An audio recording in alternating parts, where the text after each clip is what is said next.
We are so excited to celebrate tonight, just the things that we've been able to do here at Skookum Kids. And so I'm actually going to invite up one of our board members is also serving as our executive director. His name is Ray Deck. So if you would, please give it up for Ray as we welcome him to the stage.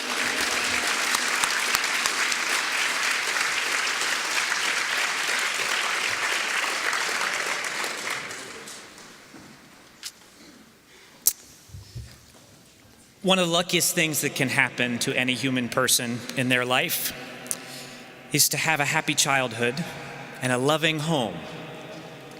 I was blessed in that way. I can remember playing football and baseball with my brothers in the yard and building forts in the woods behind our house. Every night as the sun set, my brothers and I would return home to a meal cooked by my mom and a prayer said by my dad. After the family ate together, my brothers and I would be sent off to play with our Legos and to read, while my parents every night would spend time together talking, keeping the lines of communication open between them. Every night it was the same. And that stability, the routine, gave me confidence that the world was a safe place to explore. And then as I did explore, my parents and teachers and mentors and coaches encouraged me and coaxed me to be my best. The world I grew up in was safe because adults made it that way. I didn't really know much about evil as a kid. What I learned about evil, I learned from the pages of storybooks. You know, not every child has the gifts of a loving home and a happy childhood like I did. For some kids, there is no predictable routine on which they can depend. No one encourages them to explore the world, and no one makes it safe when they do. And for many kids, their understanding of evil doesn't come from storybooks. They have to learn about evil in a much more difficult way. When chaos and instability permeate a child's early years, when there are no healthy adults to make their world safe, what should we do?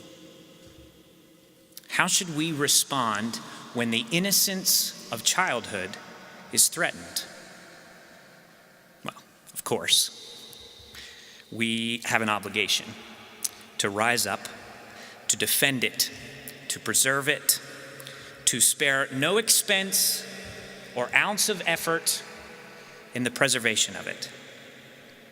And that is what Skookum Kids is about: the protection of childhood and the preservation of innocence. By now, I'm sure you've heard the story about how in February of 2014, a career social worker, a woman who had devoted her entire life to the work of taking care of kids, just happened to sit down next to a naive young man with tons of questions about foster care.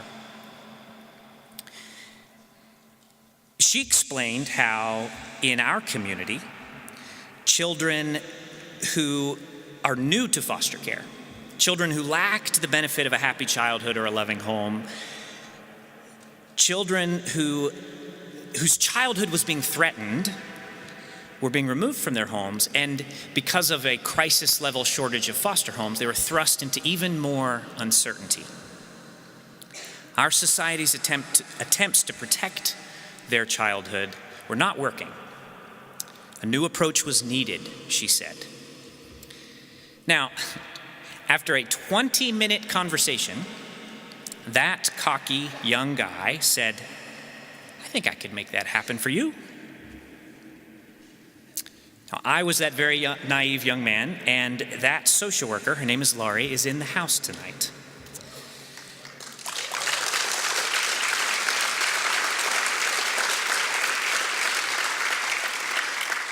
She was kind enough to take me seriously despite my ignorance and to introduce me to a number of other interested people, a group that we took to calling the Startup Team. And that group met at Woods Coffee right here downtown every Friday afternoon for 6 months. We talked about how we might organize ourselves and what work we might go do together.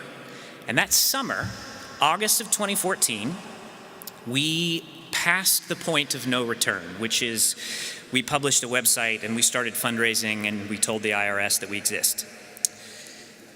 And just 11 months later, the first children arrived on the doorstep of Skookum House.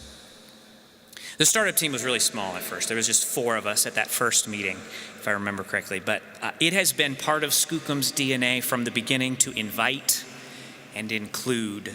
So at our second meeting, there were 6, and then there were 12, and then 20, and now look around. We are several hundred concerned citizens strong, and together we have mounted a formidable defense of childhood. That first program, we call it Skookum House. It's the one most people know us for. At Skookum House, we care for children who are new to foster care at a facility that feels more like grandma's house than a group home. Skookum House is staffed by a passionate, highly trained team of more than 130 volunteers. These folks, some of them, again, are here tonight. They wear t-shirts that say Semper Paratus, which is Latin for always ready, because that's what Skookum House is. Anytime, day or night, 24/7.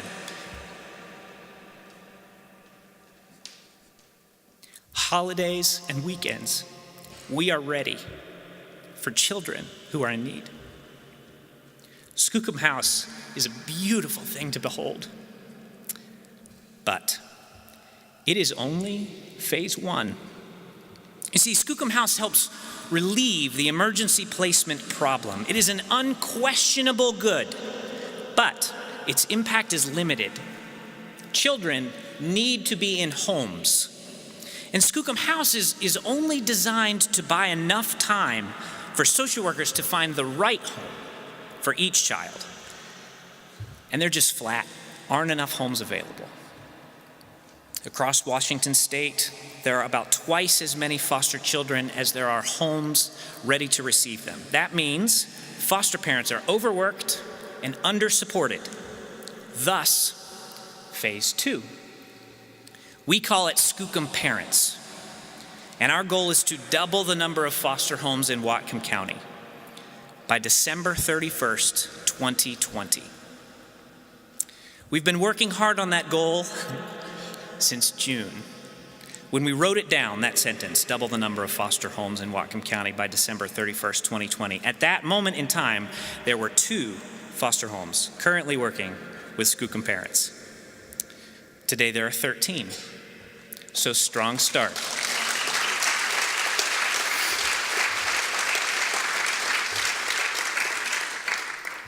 But we are not done yet. Adding new foster homes is a short-term solution to a long-term problem if we are unable to encourage and support them too. Foster parenting is a very hard job. It is rewarding beyond measure, but it's hard. When foster kids arrive at your home, they are often afraid, hurt, confused, angry. And then these emotions, which are natural and understandable, bubble into tantrums and restless nights and pleas for attention. That spills out into a foster home, the life of a foster home. Foster parents try their very best to love these children with everything they have. And when the children leave, part of a foster parent's heart goes with them. Frankly, it's exhausting and it's lonely, hence phase 3. To construct a suite of programs in which we can support and encourage these big-hearted families who represent the vanguard in our community's defense of childhood. That is why, in January of this year, Skookum Kids bought Perch and Play, an indoor playground and cafe in downtown Bellingham, and we moved our offices there. Perch and Play makes an excellent public front door for us. We want the community to see who we are and what we're doing, but more importantly, we wanted a place for foster parents to gather and meet one another, to feel safe and understood. So we kept Perch and Play open to the public, but we introduced pay what you want pricing for foster parents and started hosting events like Foster Parents Night Out. Perch and Play is becoming the gathering place for the foster parenting community, our de facto watering hole.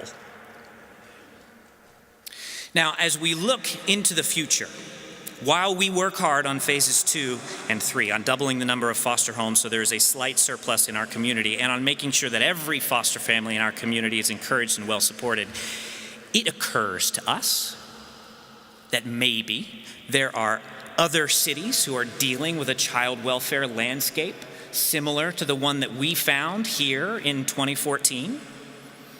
So in the rare moments when we pick our heads up from the work at hand to look into the future, we see phase 4, exporting this approach to other cities who might benefit from it. These are the 4 phases of Skookum Kids. No more emergency placements. A slight surplus of foster families in our community, which means 200 new by 2020. All foster families encouraged and well supported. And then finally, exporting the Skookum approach to other cities. Now, let's pause for a minute, because maybe your inner skeptic is saying, Ray, that sounds great.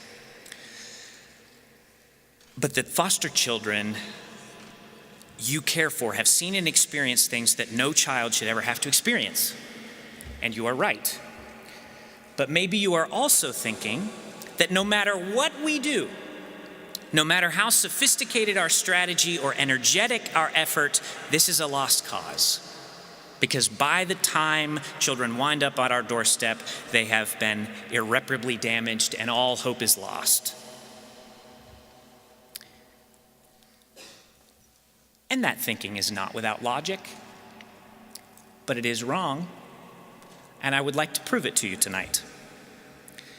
I would like you to meet a hero of mine, Mary Previte. Among her many accomplishments, Mary was the administrator of the Camden County Youth Center for over 30 years in her home state of New Jersey. She authored Hungry Ghosts in 1994, a book about her experiences.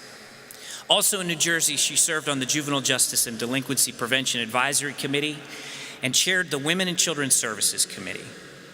She served in the General Assembly of New Jersey from 1998 until she retired in 2006. But before Mary was an accomplished adult, she was a child who endured unimaginable circumstances. But the simple kindness of a few adults protected her innocence and preserved her childhood. And she flew all the way from Haddonfield, New Jersey to tell us about it. So please join me in offering a very warm welcome to Mary Previte.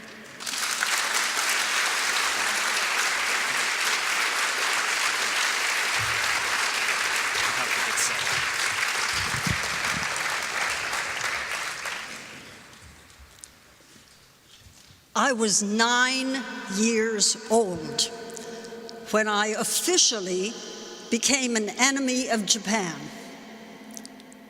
The day after Pearl Harbor, this was December 8, 1941, when the Japanese had attacked and buried much of America's fleet with bombings and submarine attacks, they appeared on the doorstep of our school and said now, with a Shinto priest out on our ball field doing a ceremony, a religious ceremony, that this school now belonged to the great emperor of Japan. And they came inside the building and they put these same seals on tables and chairs and pianos and beds. And the Japanese writing said that all of this now belonged to the great emperor of Japan. And it was not long until they put, well, sort of a seal, armbands on us.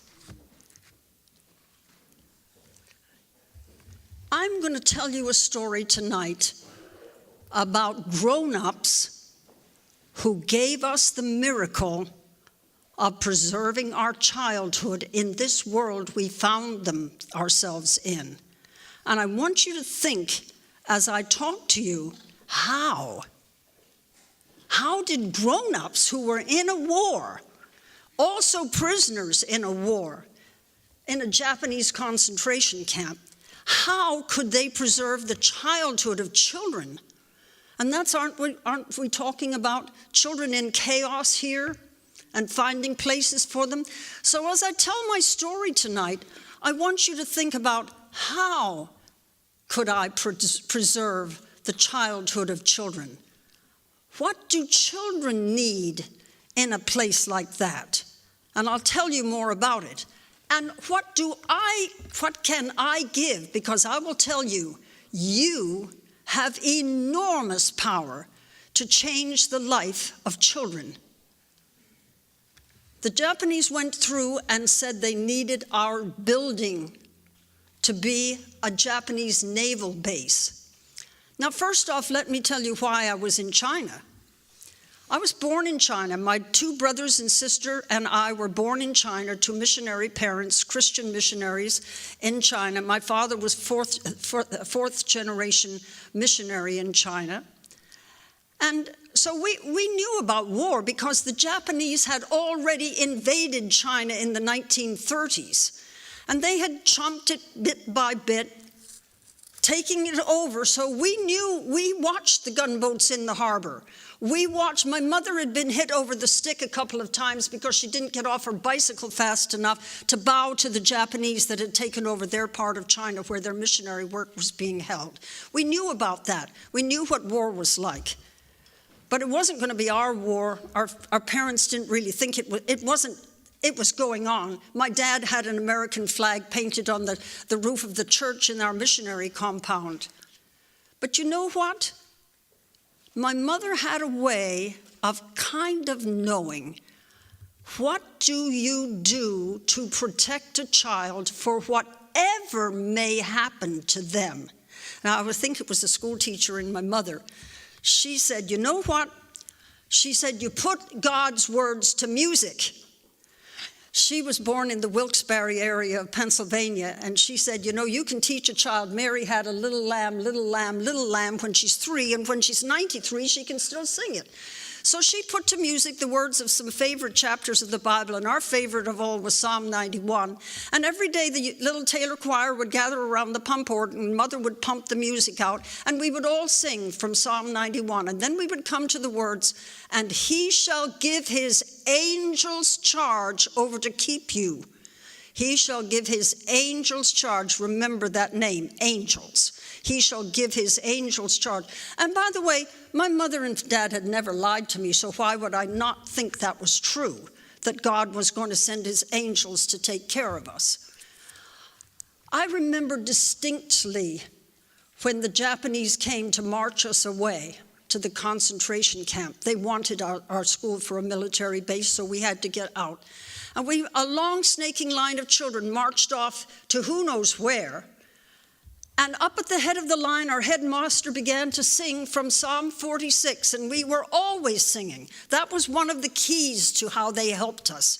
We made songs of everything. Sometimes it was songs from the Bible, sometimes it was songs that was foolishness, making fun of something. And we began singing, God is our refuge and our strength, Psalm 46. And on go the words to the end, therefore we will not be afraid. Are you thinking how? How? That was my mother's trick. You will pour God's words into the children's hearts and they will have them forever if you sing them. We ended up in a concentration camp, but first I have to explain how we were separated from our parents, an important part of this story. In China, very, very primitive in the 1930s, if a missionary wanted to have their children receive an English language education, they had to send their children to the boarding school on the coast of China. And there, this beautiful boarding school was right across the sand from the ocean. And there in this particular place, we could have an education in English. But then our parents went back to their missionary work hundreds and hundreds of miles away, which is very far in a country like China when transportation was primitive.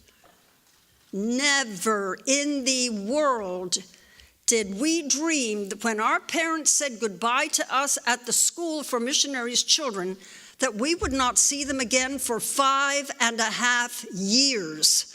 Now that's as long as our students in America usually are in high school, longer than that, 5.5 years. I can remember when we got to the Weishan concentration camp, and I want to picture it for you because I want you to pretend you were there. I want to paint a picture for you. We arrived at a place that had once been a missionary compound, a Presbyterian missionary compound called Weishan. It had a huge brick wall around it. On top of it were electrified wires. There were armed pillboxes in the corners with armed guards with bayonets or weapons of some kind dotted around the wall so that if anyone tried to escape, they could be spotted by these guards. There were patrols with Alsatian dogs. In America, I guess we call them German shepherds. We were all given a badge we had to wear on us at all times, a prisoner number. They never tattooed us with prisoner numbers. And all of these things were mixed in with hunger, hunger, hunger at all times. We were always hungry. There were always roll calls every day. And after the escape of 2 prisoners from the camp, don't ask me how that ever happened, then the Japanese made us have roll calls twice a day. You know what? Remember, you're going to pretend that you were a child in the Weishan concentration camp. A whole school full, now all of us enemy aliens, that's what we were called, enemy aliens, had been rounded up from the northern part of China and brought to this concentration camp called Weishan. There were business people, there were prostitutes, there were musicians, there were missionaries, every kind of imaginable person that was in China at the time, enemy aliens. Bless my soul, I want you to listen to these hero teachers. They were missionary teachers. They were marched into concentration camp with us. And you know what? They said, we will do the best we can to set up and create a comfortingly predictable structure. Every day, every day, every day, it's going to be the same. The best we can make that happen because children feel safe in a structure that they know and understand. When I was running the Camden County Youth Center, I called the children who did not come from structure, and when we lost the structure in the youth center, the daily happenings that always happened the way they were supposed to, I called them, they were fists up kids. But when there isn't comfortingly predictable structure, routine, or tradition, it's like a little voice inside said, oh, I know what's going to happen next. They feel safe. Safety is rule number 1 for children. It is for grown-ups, too. Safety, keep me safe. So the teachers set up a predictable structure. You know what the first one was? School will go on. You're going to have school in a concentration camp? You don't carry chairs. You don't carry desks. You hardly carry any books. How are you going to have school? And the teachers had a message. We will win this war. And when we win this war, you will have to be competing with other boys and girls who have been going to school. So yes, school would go on whether you were sitting on the ground outside or whether you were sitting on the steamer trunks which you had your clothes in. That was where you were going to carry on the school. School would go on in the concentration camp.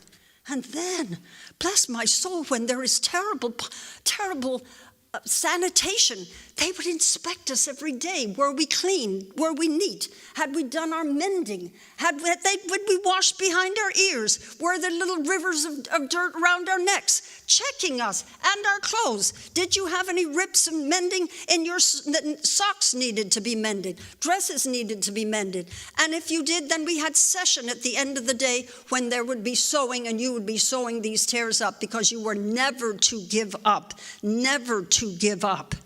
And then they said, yes, Girl Guides and Brownies and Boy Scouts and Cub Scouts will go on. What? With guard dogs and bayonet drills and prisoner numbers and roll calls, and you're still going to have Brownies and Girl Guides? I remember learning how to, you know what, I am 85, and I can still tie the knots that they taught us in our Brownies. I can still do. I know you will not believe me when I'm saying we were sleeping on the floor, and the teacher is making us make our beds with hospital corners. And all in a concentration camp, Girl Guides, and the first rule, you're going to do a kind deed every day, or a good deed.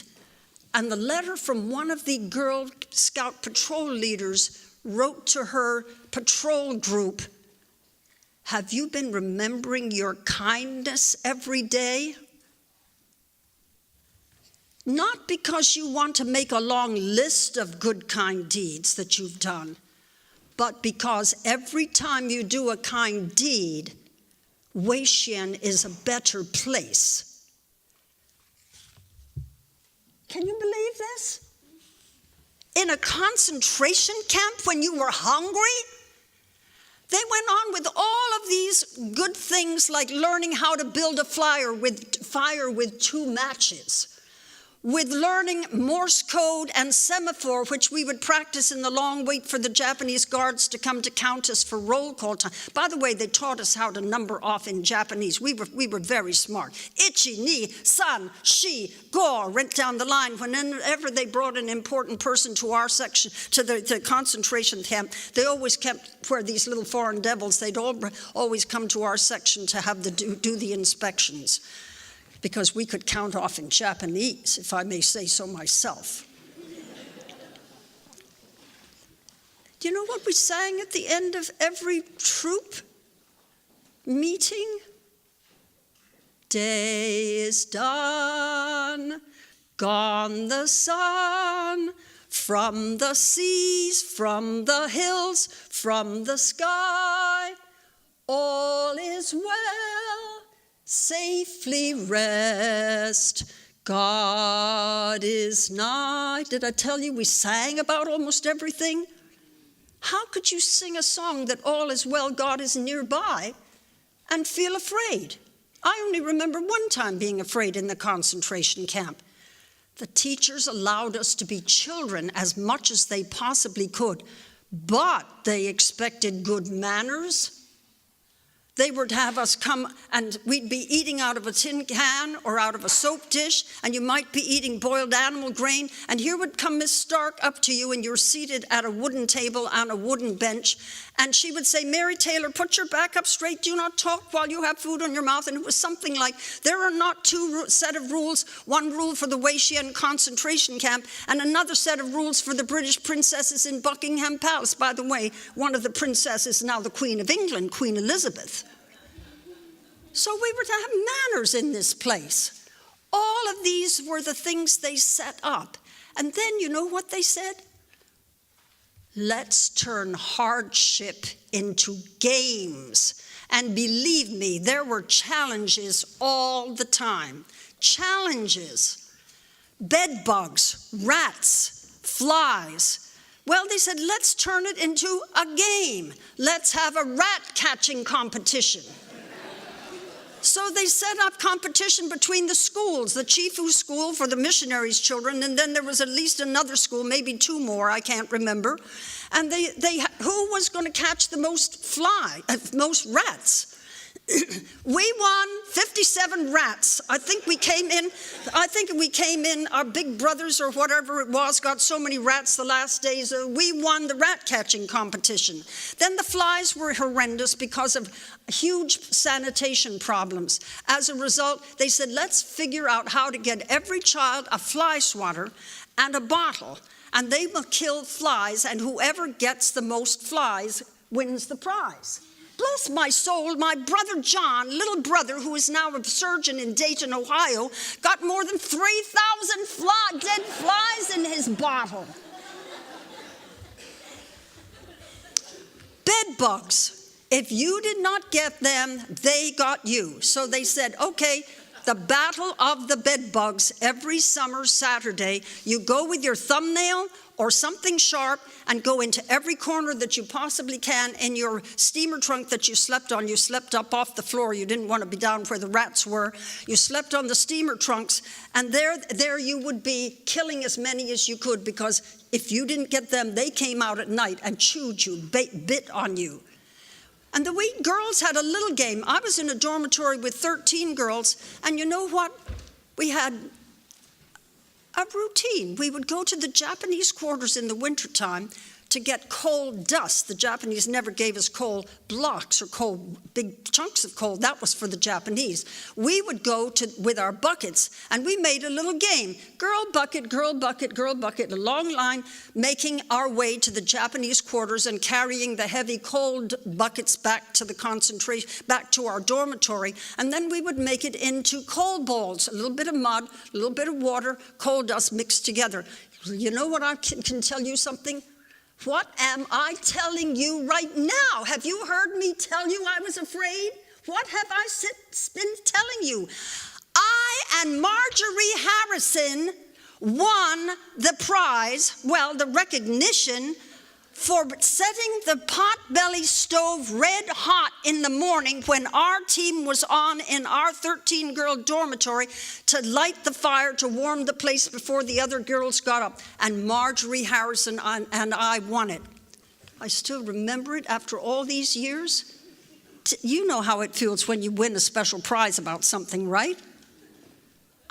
Marjorie Harrison and I were the tops. That was amazing. There was somebody else that was a miracle maker for us in this camp. It was the leader of the Salvation Army Band, Brigadier General Stranks. He had made all the people from Beijing. I heard we were going to be rounded up, so he said, bring in musical instruments, hide them under blankets, hide them under quilts, and bring them into the camp. We will need music in the camp. So he gets there and he says, we will win this war, and when we win the war, we have to have a victory medley. Well, what should the victory medley be? Who's going to win the war? Well, we don't know who's going to come to get us, but it'll be either America, England, China, or Russia. So the Salvation Army Band put together a victory medley with the 4 national anthems, and then Happy Days Are Here Again, and probably Rise Up, O Men of God, or Onward Christian Soldiers. And every Tuesday night outside the Japanese commandant's office, they practiced the victory medley for when the heroes would come. I remember August 17, 1945. There were lots of prisoners that were feeling like giving up. There were men who had lost 100 pounds. The food was extremely poor and getting worse. I was sick that day. The other kids were going to school and their classes, and I was lying on my steamer trunk bed, and I thought I heard an airplane. Couldn't be an airplane. This was Japanese territory here. It was Japanese territory? Why was a plane flying over? And it got louder and louder, and I jumped up and looked out the window, and here was an American plane with a star on the bottom, flying low, and as I watched, parachutes, of course, I didn't know it was parachutes, something dropping from the sky. 7 people dropping out of the sky into the barrier fields beyond the barrier walls into the fields. And I said it was instant cure for my diarrhea, believe me. I began running for the gates of the camp. Out of 1,500 prisoners, I was going to be the first person to welcome whoever these gods were that came over this camp, dropping into the fields. And it kept circling around. I got to the gates. I know that 1,499 people got there ahead of me. They were berserk, screaming, crying, out of their minds with joy. Men ripping off their shirts and waving. Men in those days did not rip off shirts. Back in 1945, they did not. And waving their shirts, and the men of the boys rushed out into the fields to pick up these American gods, to bring them back to the gates. They went through armed Japanese guards. When they got to the gates, the Salvation Army band was playing the victory medley. And up by a mound by the gates, the Salvation Army band was playing. And when they got to, "Oh, say, do you see the Star-Spangled Banner still waves, or the land of the free and the home of the brave?" One American trombonist teenager just crumpled to the ground. And he began to weep. He knew what we all knew. We were free. We were free. You know what the name of that airplane was? The Armored Angel. The Armored Angel. The Japanese took charge of us. The American heroes took charge of us. Oh, my sakes. We children loved those men. We wanted to sit on their laps. We wanted to touch their skin. The teenage girls got the best attention. They hadn't seen white teenage girls for so long. These soldiers loved they got the really good stuff like the insignia, and we children got the boring, well, not boring, but less important stuff like pieces of parachute. But we got their signatures. Sometimes we cut off pieces of their hair for souvenirs.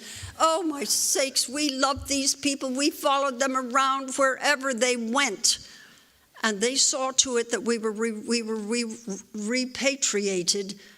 We were reunited with our parents, James and Alice Taylor, on September 9/11/1945. Bless my soul, I wish I had a picture to show to you.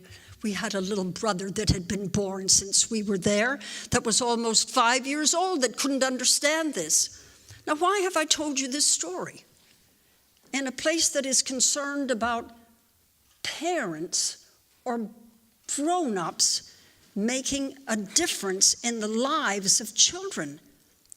These were not superstar ladies and gentlemen that were our teachers in this concentration camp. They were, I think, probably people like you. Fathers, mothers, grandparents, brothers, sisters. I salute tonight the heroes who saved my childhood, who preserved my childhood. I have not been hindered at all by having had this experience. And I salute the mothers who say, I will anchor my children for whatever comes.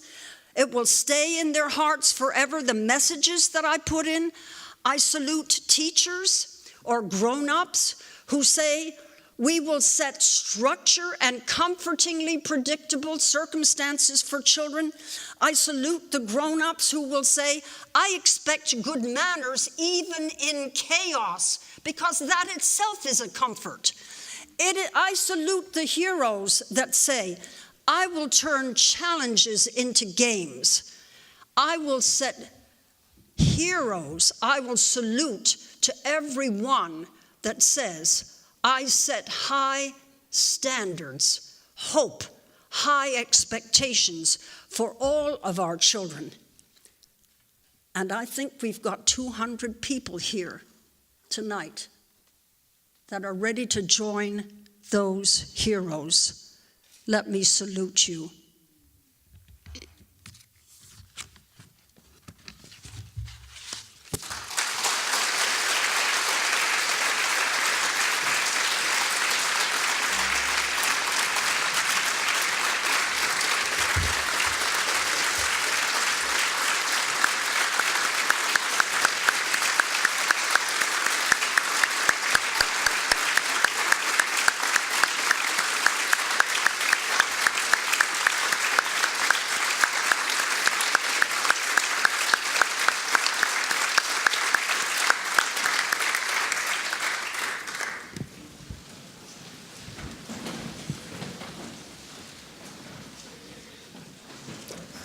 Thank you, Mary. You might actually know Mary's great-grandfather, Hudson Taylor. You know, you hear about children in foster care being hurt by the system, the big bad system, who deal with the effects for years afterward. And that's a sad reality of what foster care used to be, I guess. That's foster care done badly. That's not foster care like we do it. Foster care done well is Mary's story. Healthy adults who enter the lives of children who've experienced the unthinkable and find ways to preserve their innocence and protect their childhood. And we hope for nothing less in the life of every child that we encounter. It is possible. It is more than possible. It is happening right now, this very moment, in our programs. But the bad news is, Skookum isn't big enough yet to meet the needs that we see before us. In order to walk through all 4 phases, to pull off the things we've described tonight, to have the impact that we imagine, we are going to need to keep growing. We're going to need to add some more staff and grow some more foster homes. Some of the Skookum Kids staff and I just finished drafting next year's budget, and we are hoping to grow from 11 staff, that's our size today, to 17. And if we keep on schedule with our foster parent growth plan, we will grow from 13 foster homes to 80 in the next year. Now that's ambitious. And it's only going to be possible if the greater Whatcom-Skagit County decides to support it. So, you've heard the 4 phases. Here's the request that I have to make of you tonight. Consider pledging regular financial support to Skookum Kids. Regular financial support from businesses, individuals, churches, and service clubs means that we can budget for the future with confidence. When you make pledges, we can make plans. We imagine a world in which a child from Western Washington enters foster care and they find themselves at Skookum House.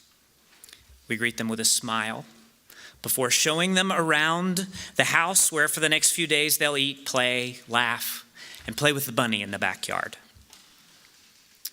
Afterwards, they're brought to a healthy and well-supported foster home only a few miles from their school. And there, with their foster dad, they'll play football and baseball in the yard.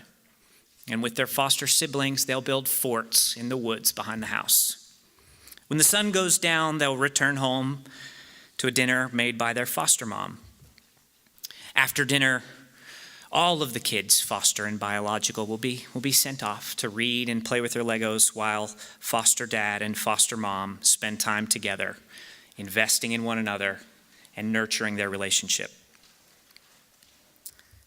The world for that foster child is safe because adults will make it so.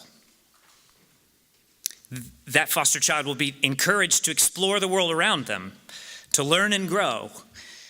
And because their childhood has been protected, they will grow into a healthy, accomplished adult, not unlike Mary. We think that's what foster care should be. So here's what we'll do now. Someone at your table is going to hand you a pledge card. We're going to all fill these out together. There are a bunch of ways to be involved at Skookum Kids, and this card lists a number of the major ones. But I would like you to consider tonight making a pledge of regular support so that we can plan for the future. Take a moment, fill these out, and when you're ready, hand them back to the person at your table with the envelope.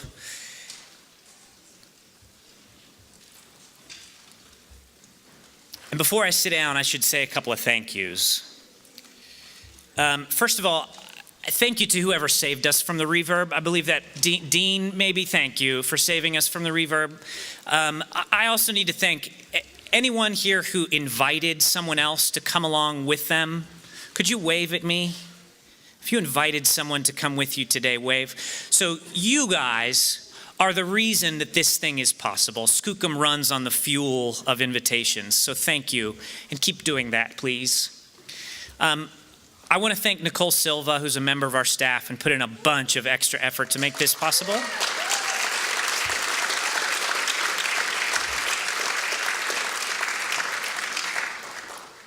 It was an all hands on deck affair. All the staff contributed, but Nichole was the one driving this particular process. I also want to thank Laura Ann. Laura Ann's on our staff, and Laura Ann and I we share a similar allergy to pessimism. And so when I walked into the office and said, I heard about this lady on a podcast and she'd be awesome, but there's no way we'd ever even figure out where she lives, Laura Ann said, watch me.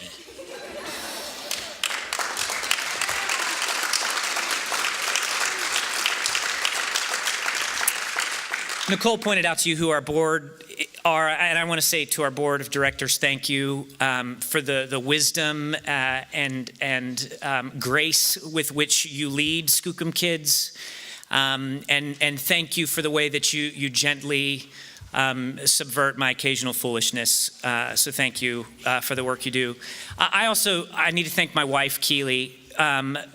Keely put a lot of Keely's not Skookum Kids staff, but she gets pulled into stuff like this just because she's connected to me, and she put a lot of work and effort into tonight, and tonight's another example of a phenomenon that occurs too often in our relationship, where she does more than her fair share of the sacrifice and I get more than my fair share of the credit. So thank you, sweetheart.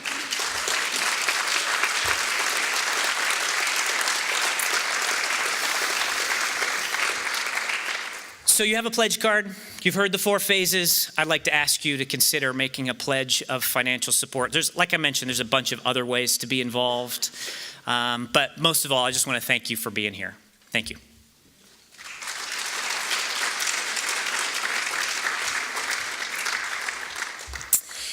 I know he just said a lot of thank yous, but I also have a couple. First, thank you to you all for joining us tonight.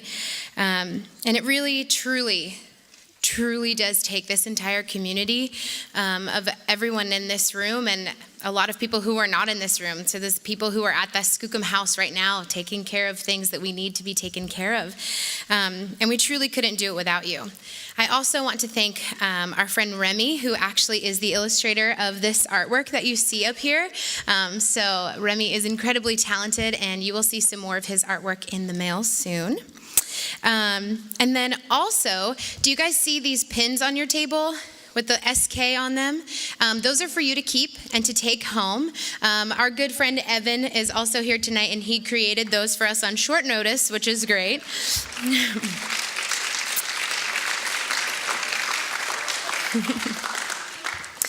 And I just want to say a big thank you personally to all of the Skookum staff. Could the Skookum staff stand up? Everyone on Skookum staff?